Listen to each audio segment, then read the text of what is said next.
Today guys, welcome back to Subscriber SOS. So if you are wanting me to look through your golf swing, give you some tips, give you some drills for you to improve, then please do send your email to that email below. We've got a couple of subscribers coming up in the following weeks, and I'm really happy to get those on there, try and help them out and improve their game going into next year. Today we are talking through a request really, mid-handicap Dave. Why can he not hit his driver?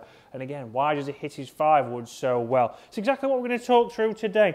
And you'll see on the screen, first of all, we're going to start with Dave's 5-wood. So Dave's 5-wood straight away, one thing we see on his takeaway is that club wants to work a little bit on the inside. From there, you'll see then, he wants to pick the club up. So his movement then is picking those arms up, and he doesn't really turn anymore with the body.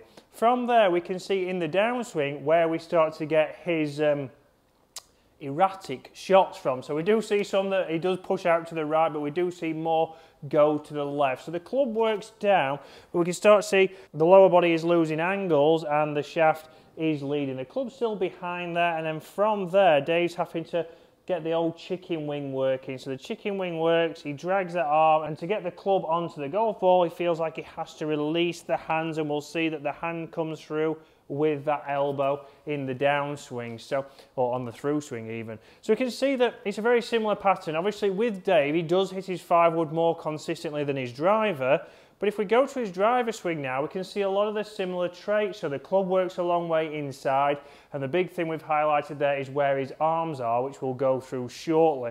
Up to the top again, he works his arms up, he picks that club up with his arms, there's not much turn and he doesn't have the angles. And then on the way down, again, the club is out in front of him. You can see the hands are above that plane line when they should be on there or working to the left. And that's where we start to see Dave's quick lefts come from, and we don't see consistency on flight and strike. So obviously now we've been through those, you'll see that I've highlighted Dave's arms. So what we start to see is Dave's arms are working away from his body. So we'll start to see that sometimes people get too close and have their arms inwards here, and you'd have to pick the club up this way.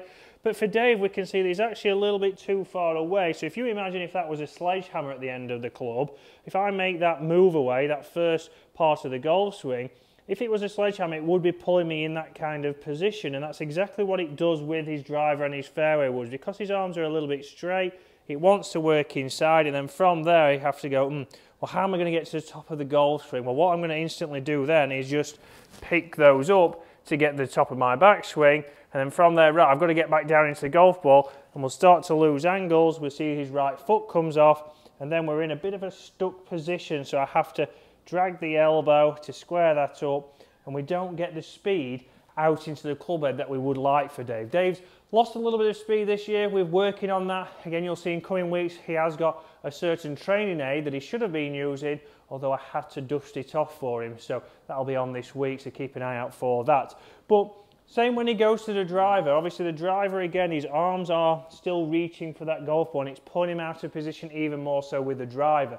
The reason why he hits his 5-wood better, shorter club, more chance of obviously having a little bit more control of that head, and that's why we start to see that he does make contact a little bit more consistently with that. But somebody did make a great comment a couple of weeks ago, a lot of it for Dave is in between his two ears. He's getting on there and thinking, right, just treat this as a normal club, treat it as a 5-wood, pretend my driver is a 5-wood, and he will start to get some good ones away. And you'll see in his speed video coming up that he does get a couple of those shots, but there's more bad than there is good. So what I want to do for Dave is start to get him having a little bit more forward bend. So I would like to see with a driver, again, his arms are nice and relaxed underneath his shoulders, and this is where his posture is going to be. He's not up here with the arms, he's not too close and tall. We want to see Dave get more angles. If we can get him getting a little bit more bend from the waist, we will start to see that his takeaway, because he's a little bit more over the ball, can be a lot more neutral and matching that plane line. So it works out in front of him,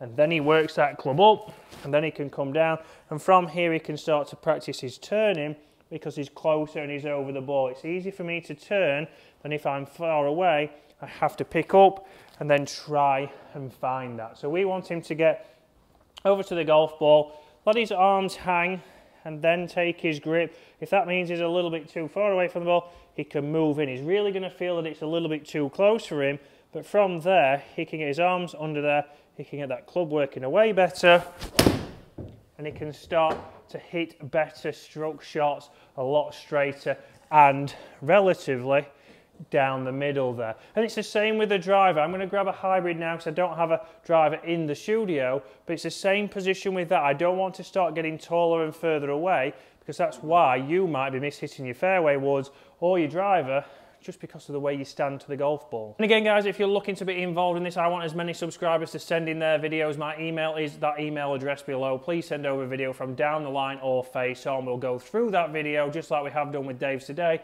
Get you in, get you some drills, get you some things that you can do in your routine to help you get better. But now, back to Dave's tips. So same drill here, and if you are struggling with your strikes and start to feel like, yeah, I feel a little bit like what Dave's doing, I'm not getting much consistency on flight and strike, just start to set yourself up, bend from the waist, let your arms hang, and start to see, oh, okay, if I just stand there, I'm at least 4 or 5 inches too far away from the golf ball. Let me move in nicely here, and again, arms are underneath my shoulders, I'm much more over that golf ball, I can turn better,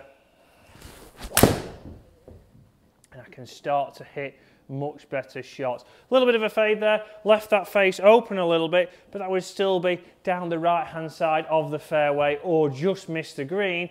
But that's now for me to work on. Can I get my release a little bit better? Can I match that up? And that's what Dave's going to work on this winter, sorting that posture out, because a lot of it does come down to setup. And that's what you need to think. Obviously, if you're going into this winter thinking, I'm going to get a new driver in January when a lot of new drivers potentially are going to come out, let's start to fix your posture first. Let's be able to go into that fitting, maybe here at Waterfront, but let's go into that fitting knowing exactly what we're doing. Make sure I've got a solid setup, a solid base to swing from, so when you're testing all those drivers, you can start to see, is it going to be better than your current one, or was it just your setup that was holding you back?